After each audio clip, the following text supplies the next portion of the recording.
आज हम बात करेंगे कुछ वेट लॉस मिस्टेक्स के बारे में जो कई सारे लोग करते हैं। सबसे पहली चीज, क्रैश डाइटिंग। क्रैश डाइटिंग से खराब आपकी बॉडी के लिए कुछ नहीं हो सकता। कई सारी फैड्स और कई सारी नई डाइट्स आ गई हैं market.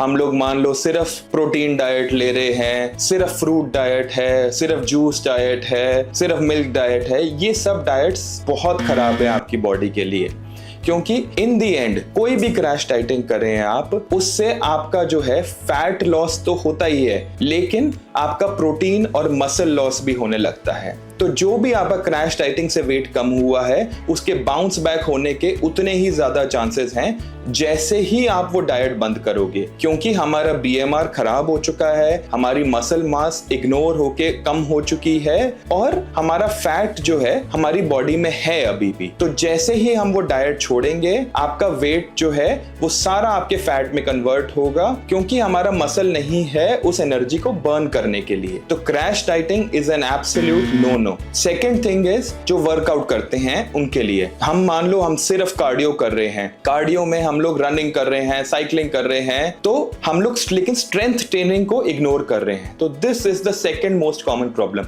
Ignorance of strength training. Strength and muscle training is equally important. आप भले रोज ना करें, लेकिन at least 3 to 4 times a week आपको मसल ट्रेनिंग या स्ट्रेंथ ट्रेनिंग जरूरी है, क्योंकि उससे हमारा पोस्चर ठीक होता है, हमारी कोर मसल्स बिल्डअप होती हैं। कोर मसल्स बिल्डअप होंगी तो आपका रेस्टिंग मेटाबॉलिक रेट बढ़ेगा। जैसे हम कहते हैं कि नींद में भी बैठे बैठे आपकी कैलोरीज बर्न होंगी और वही आपका वेट बाउंस बैक होने से प्रिवेंट करेंगी। And the third and most important thing is bariatric surgery को हम एक बिल्कुल सिल्वर बुलेट की तरह लेके चल रहे हैं। ऐसा नहीं है। बेरियाट्रिक सर्जरी मैं अपने सारे पेशेंट्स को भी यही बताता हूँ, इवन बिफोर सर्जरी बताता हूँ कि this is your second chance to lead a healthy life. अगर आपने जो गलतियां आपने फर्स्ट लाइफ में करी हैं, वो अगर आप बेरियाट्रिक सर्जरी के बाद करोगे तो इवेंचुअली आपका वेट गेन होने लगेगा। तो हमने एक बारी वो जो गलतियां कर दी, वो हमने फिर दूसरी बार नहीं करनी। वेट लॉस को अगर हम लोग एक 100 मीटर रेस की तरह माने, तो हम लोग डाइट और एक्सरसाइज के साथ 0 से शुरू कर रहे हैं, बेरियाट्रिक सर्जरी के साथ 80 मीटर से शुरू कर रहे हैं, लेकिन वो एंड के 20 मीटर फिर भी आप ही को करने हैं। सबसे सिंपल एग्जांपल मैं देता हूं, मान लो आपको खांसी है, मैंने आपको दवाई लिख दी, आप ठंडे पानी से जाके हफ्ता भर दवाई लेते रहें और फिर एक हफ्ते बाद आके कहें कि आपकी खांसी नहीं ठीक हो रही, दवाई गलत है, तो दवाई थोड़ी गलत है इसमें। तो